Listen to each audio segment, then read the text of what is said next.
ನನಗೆ ಒಬ್ಬ ತಮ್ಮ ಇದ್ದಾನೆ. ಅವನ ಹೆಸರು ಕಾರ್ತಿಕ್. ಮನೆಯಲ್ಲಿ ಕಾರ್ತಿಕ್ ಅಂದರೆ ಎಲ್ಲರಿಗೂ ಫೇವರೆಟ್. ಅವನು ಫೇಲಾದರೂ ಎಲ್ಲರಿಗೂ ಅವನೇ ಇಷ್ಟ, ಅವನೇ ಬೇಕು. ಅವನು ನಗಿಸ್ತಾನೆ ಚೆನ್ನಾಗಿ, ಅದಕ್ಕೆ ಅವನ ಜೊತೆ ಎಲ್ಲರೂ ಇರೋದಕ್ಕೆ ತುಂಬ ಇಷ್ಟ. ಅಪ್ಪ ಅಮ್ಮನೂ ಅಷ್ಟೆ, ಅವನಿಗೆ ಬೇಕಾದ ಎಲ್ಲವನ್ನೂ ತಂದು ಕೊಡ್ತಾರೆ. ಅದರಲ್ಲೂ ನಮ್ಮಜ್ಜಿ ಅಂದರೆ ಅವನನ್ನು ಕಂಡ್ರೆ ಬಹಳ ಇಷ್ಟ. ಮನೆಯಲ್ಲಿ ಅವನ ಫೇವ್ರೆಟ್ ಅಡುಗೆನೇ ಮಾಡೋದು.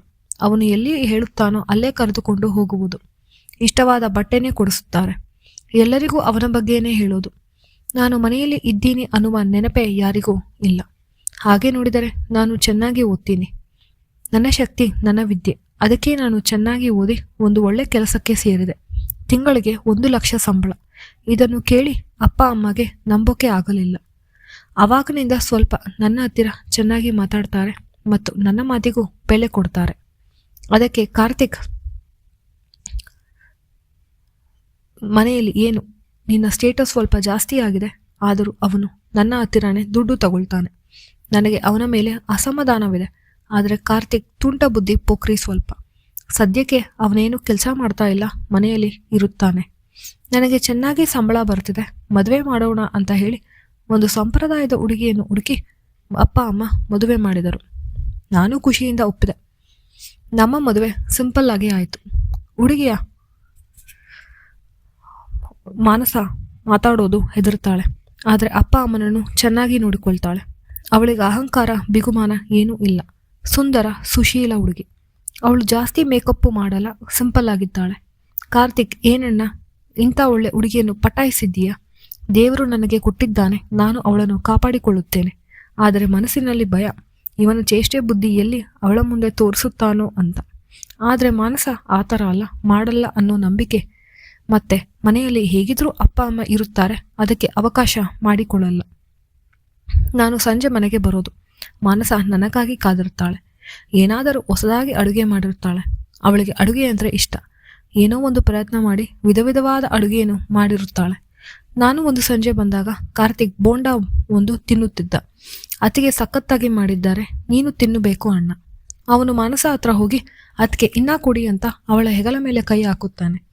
ನನಗೆ ಇದು ಕೋಪವನ್ನು ತರಿಸುತ್ತೆ. ಅವಳ ದೂರ ಸರಿತಾಳೆ. ಇದೇನು ನಡೆಯುತ್ತಿದೆ ಅಂತ ಒಂದು ಕ್ಷಣ ಭಯವಾಯಿತು. ಆದರೆ ಇದು ಕಾರ್ತಿಕ್ ಸ್ವಭಾವ. ಆಮೇಲೆ ಅವರಿಬ್ಬರೂ ಮೊದಲು ಹೇಗಿದ್ದರು ಹಾಗೇ ಇದ್ದರು. ಅದಕ್ಕೆ ನಾನೇನು ಹೆಚ್ಚು ತಲೆ ಕೆಡಿಸಿಕೊಳ್ಳಲಿಲ್ಲ.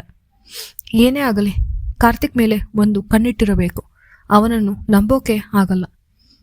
ಮಾರನೇ ದಿನ ಮಾನಸ ಟವಲ್ ಎತ್ಕೊಂಡು ಪಕ್ಕದ ರೂಮ್ಗೆ ಹೋಗಿರ್ತಾಳೆ. ಕಾರ್ತಿಕ್ಗೆ ಟವಲ್ ಬೇಕಂತೆ. ಅವನು ಯಾಕೋ ನಿನ್ನನ್ನೇ ಕೇಳ್ತಾ ಅತ್ತೆ ಹೇಳಿದರು. ಅದಕ್ಕೆ ಹೋಗ್ತಿದ್ದೇನೆ. ನಾನು ಮಾನಸಾಳಿಗೆ ಹೇಳಿದೆ, ನೀನು ಈ ಕೆಲಸ ಎಲ್ಲ ಮಾಡಬಾರದು, ಬೇಕಾದರೆ ಅಮ್ಮ ಹೋಗಿ ಕೊಡುತ್ತಾರೆ. ಆದರೆ ನಾನು ಮಾನಸಾಳಿಗೆ ಹೇಗೆ ಹೇಳಲಿ ಅವನು ಈ ಥರ ಅಂತ? ನನ್ನ ತಮ್ಮನ ಬಗ್ಗೆ ನಾನೇ ಕೆಟ್ಟದಾಗಿ ಹೇಳ್ದಂಗೆ ಆಗುತ್ತೆ. ಅದಕ್ಕೆ ನಾನು ಏನೂ ಹೇಳಲಿಲ್ಲ. ನಾನು ಕಾರ್ತಿಕ್ನ ಸ್ವಭಾವವನ್ನು ಗಮನಿಸುತ್ತಿದ್ದೆ. ಅವನು ಮಾನಸ ಹತ್ರ ಮಾತಾಡುತ್ತಾನೆ, ಆದರೆ ಸ್ವಲ್ಪ ದೂರದಲ್ಲಿ ನಿಂತು ಮಾತನಾಡುತ್ತಾನೆ. ಅದಕ್ಕೆ ಸ್ವಲ್ಪ ಸಮಾಧಾನ ಆಯಿತು ನನಗೆ. ಅಪ್ಪ ಅಮ್ಮ ಇಬ್ಬರು ಕಾಶಿ ಯಾತ್ರೆಗೆ ಹೋಗ್ತೀನಿ ಅಂತ ಹೇಳಿಬಿಟ್ಟು ಹೋದರು. ನಾನು ಆಫೀಸ್ನಲ್ಲಿ ವರ್ಕ್ ಫ್ರಮ್ ಹೋಮ್ ಕೊಡಿ ಅಂತ ಕೇಳಿದೆ. ಆದರೆ ಅವರು 2 ದಿನ ಮಾತ್ರ ಕೊಟ್ಟರು.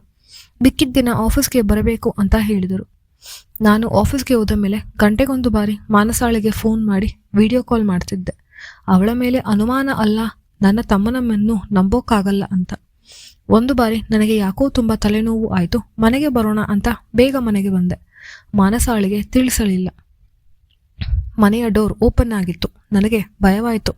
ಮಾನಸವನ್ನು ಹುಡುಕಿದೆ, ಎಲ್ಲೂ ಕಾಣಲಿಲ್ಲ. ನನ್ನ ಕೋಣೆಯಲ್ಲಿ ಹುಡುಕಿದೆ, ಮಾಡಿ ಮೇಲೆ ಹೋದೆ, ಎಲ್ಲೂ ಕಾಣಲಿಲ್ಲ. ನನಗೆ ಭಯವಾಯಿತು. ಒಂದು ಹಾಲಿನಲ್ಲಿ ಕೂತೆ. ಹೌದು, ಈ ಕಾರ್ತಿಕ್ ಎಲ್ಲಿ ಹೋದ? ಅವನ ರೂಮ್ಗೆ ಹೋದೆ. ಅವನ ರೂಮಿನ ಡೋರ್ ತೆಗೆದೆ. ನೀರ್ಮನೆಯಿಂದ ನೀರಿನ ಶಬ್ದ ಬರುತ್ತದೆ. ಆ ಶಬ್ದವನ್ನು ಕೇಳಿಸಿಕೊಂಡು ನಾನು ಬಾಗಿಲ ಬಳಿ ಹೋದೆ. ಡೋರನ್ನು ಓಪನ್ ಮಾಡಿದೆ. ಡೋರ್ ಓಪನ್ ಮಾಡಿದ ನನಗೆ ದೊಡ್ಡ ಆಘಾತ ಕಾದಿತ್ತು. ಯಾಕಂದರೆ ಮಾನಸ ಮತ್ತು ಕಾರ್ತಿಕ್ ಇಬ್ಬರು ಬಾತ್ಟಬ್ನಲ್ಲಿ ಕುಳಿತು ನೀರನ್ನು ಎರಚುತ್ತಾ ಆಟ ಆಡುತ್ತಿದ್ದಾರೆ.